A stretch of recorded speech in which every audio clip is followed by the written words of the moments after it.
Good morning, YouTube. California Prepper here. This is going to be my video entry in the Weekend Gunner's 250 sub contest. He has a really cool contest going on right now. He's giving away about 30 bucks, excuse me, in paracord and paracord supplies. He's giving away a custom King Cobra fishing band, one keychain compass, your choice of color, which he has multiples. These are really cool keychains with compasses made out of paracord. They're really awesome, and he has multiple colors that you can choose from. He's giving away a separate paracord keychain. He's giving away 20 feet of loose paracord, 2 buckles, and a paracord needle. Now all of this is supplies so you can make your own bracelets, necklace, or keychain, whatever you choose. He's asked us to show any paracord products that we have, if we do have any. I myself don't have any paracord or paracord products. I'd love to have some bracelets or a necklace or a keychain. So that's why I'd really love to win this contest. It would really go a long way at the California Prepper channel. Give us some cool videos to make about some paracord stuff, and maybe I'll learn how to make some bracelets and whatnot. I'd like to get a jig here in the near future, but with the move coming up, I really don't see myself ordering it before I'm settled down in our next location. So after that, possibly, I'd like to get myself a jig and be able to learn how to make some bracelets and keychains and whatnot. But until then, this would be a great starter kit for anybody that's looking to get into paracord and paracord bracelet making and whatnot. So this would be an awesome prize, and I'd love to win it. Now the question he's asked us to do the video response on is a pretty cool question. He's asked us, where will we be come December 21st, 2012? Now, right off the bat, I figured, oh, I'll be at home, bugged in. I will go to the store, buy a week's worth of, everything that I need, at least, 5-6 gallons of milk for the kids, so I'm ahead of the game on that, and get as much stocked up as I can on top of my already stocked supplies. But after I thought into it a little more, December 21st, I will actually be living in our motorhome, because our lease actually ends at the beginning of December. And instead of renewing our lease, we've decided to move to some property that my mom's recently come into, and she's offered us to live on the property absolutely free, and it would really help us be able to put some money back and whatnot. So, with that being said, we're going to be moving out there, but there is a month-and-a-half, 2-month period where the property isn't going to be ready yet, so we'll have to live somewhere else. So, we're going to rough it, so to say, in our motorhome, which isn't too bad. There's a kitchen, there's a bathroom, there's beds. I mean, there's everything you need in a motorhome. It's not like we're camping out or something. So it's not going to be too bad.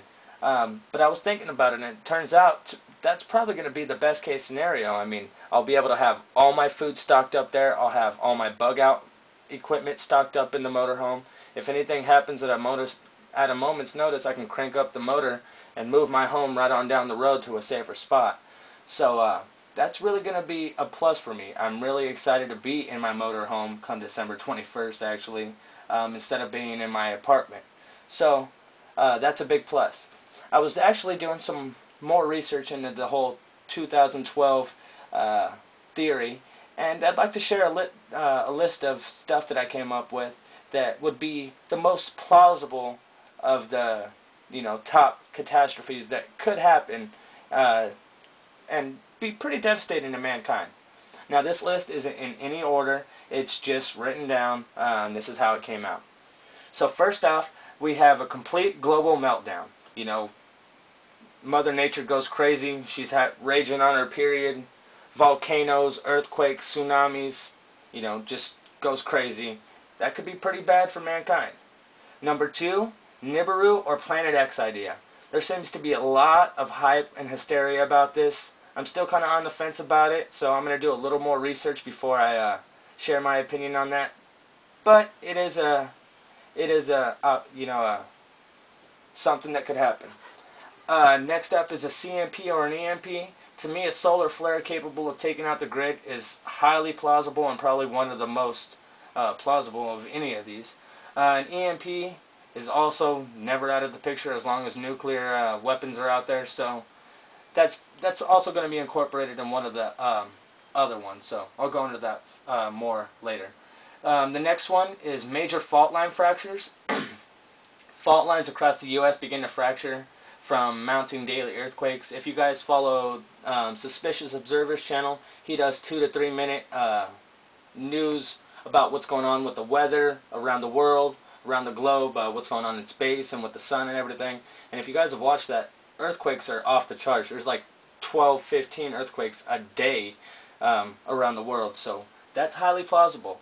And if the government is fracking, like the conspiracy people say, you know, like the conspiracy is out, that they're fracking under these fault lines, you never know what could happen. Number 5 I have is an asteroid collides with Earth. Now this always has been and will continue to always be a big possibility. Just like the possibility every day that you're walking down the street and get ran over by a car.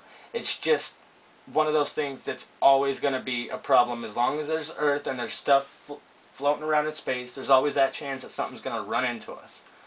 Next up, we have a polar shift. Scientists seem to believe this is coming. They say it's happened in the past. I'm not a scientist, so I'm not sure. But it's a possibility. Next up would be a nuclear or biological war. Like I said, as long as there's nuclear or biological weapons on this planet, there's a chance they could be used. And nuclear war could cause a massive EMP to wipe out the grid, and that would be pretty bad. That would set us back quite a bit. Next up, we have a global plague. History proves it can happen, and just because it's 2012 doesn't mean anything. With how much people are immune to antibiotics anymore and stuff, it could be really bad if something struck. With how close we are, like, you know, in urban environments and everybody using public transit, it could spread like wildfire. So a pandemic would be horrible. Next up would be a man-made global disaster. I'm not talking nuclear war. I'm talking Chernobyl on a global scale. You know, nuclear power plants all over the world going down, and radioactivity and radioactive material raining down on us. That would be horrible. Worst case scenario. And last but not least would just be a total solar blowout. Like, you know, the sun goes kaboom and takes the earth with it. Those are the top 10 most plausible catastrophes I think would be the end of mankind if anything were to be, other than, of course, man-made problems like I said. So that's going to do that. I'd like to give a shout out before I get out of here. I'd like to give a shout out to Preppers Union. He has 47 subs currently, and he has an awesome channel. I really love his videos. He recently started his channel, and I'd like to help him get his subs up. So go check out Preppers Union. I'll leave his link in the bottom. And I hope you guys check out WeekEndGunner's contest he has going on. It's really cool, and I hope he likes the VR. So that's going to do it. California Prepper out.